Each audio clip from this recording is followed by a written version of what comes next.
And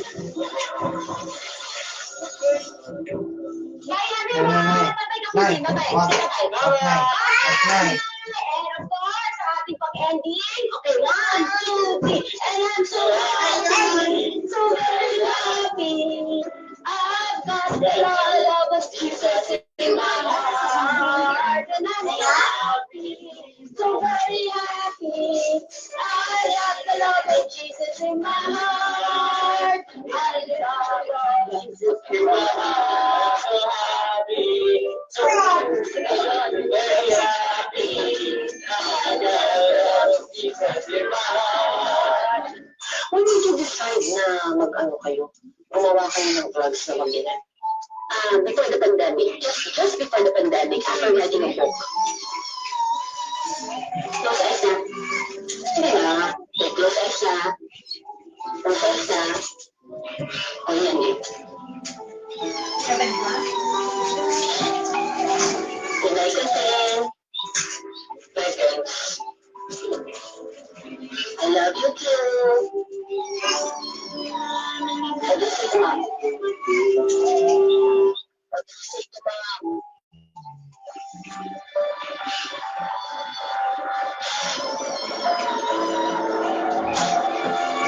Sabay, sa social na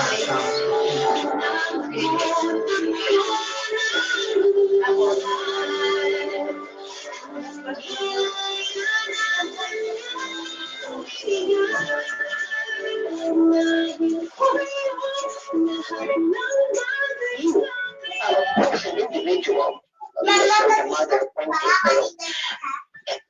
ano ka pa rin? You are a woman? Tao ka? You are a human being, no? Ano na ngayon ang kaligayahan for you?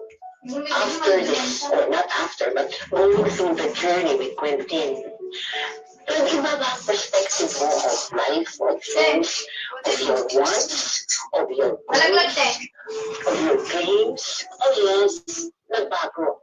Nag-iba, values, nag-iba, yes. Ano nag-iba? Your attitude, yes. I realize na we all have our different journeys in life.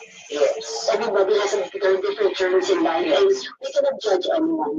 Kahit ako ano pa ang ginagawa niya sa buhay niya, we cannot judge anyone because we don't know what that person is going through.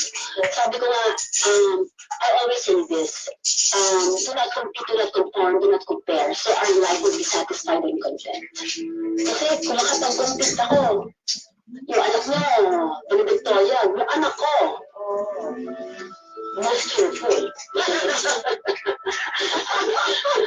Kasi nandang store, hindi ka absent. Diba? I cannot compete. Yung anak nila, ang mga lawyers, yung anak ko, galing yata nito sumayaw, ha? Saka sa pare-pareho step lang, ha? And my son can talk to you. There's so many things in life that we take for granted. That we can hold things, we can express ourselves, we can talk. Well, thank you so much. I really enjoyed this. And hindi lang enjoy, you know, ang dami ko natutunan sa iyo. Thank you very much. And of course, everything that will make you happy.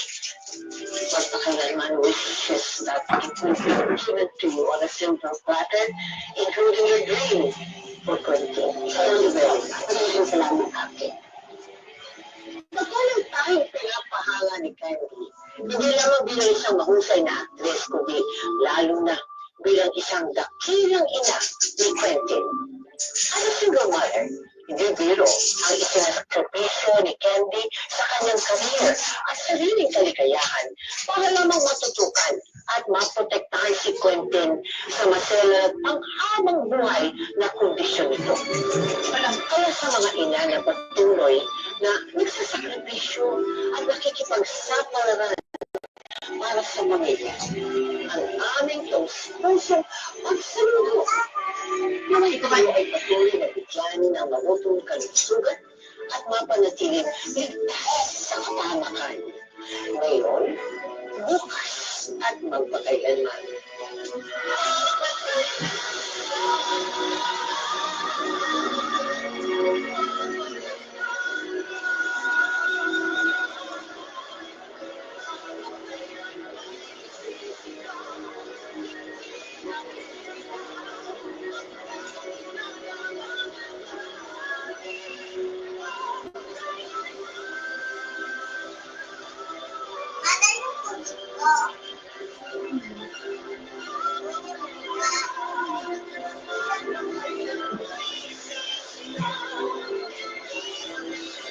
Not eligible.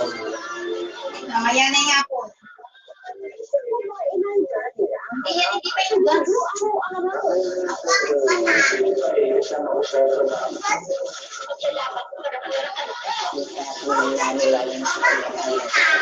Nanay Rider.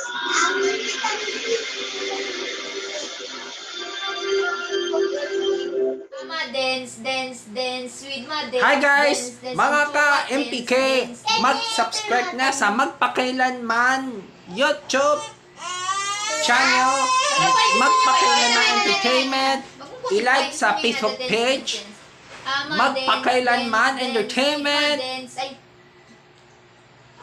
i-follow na ang Twitter ng Magpakailanman Entertainment, at mga social media accounts. Maraming salamat mga ka-MPK!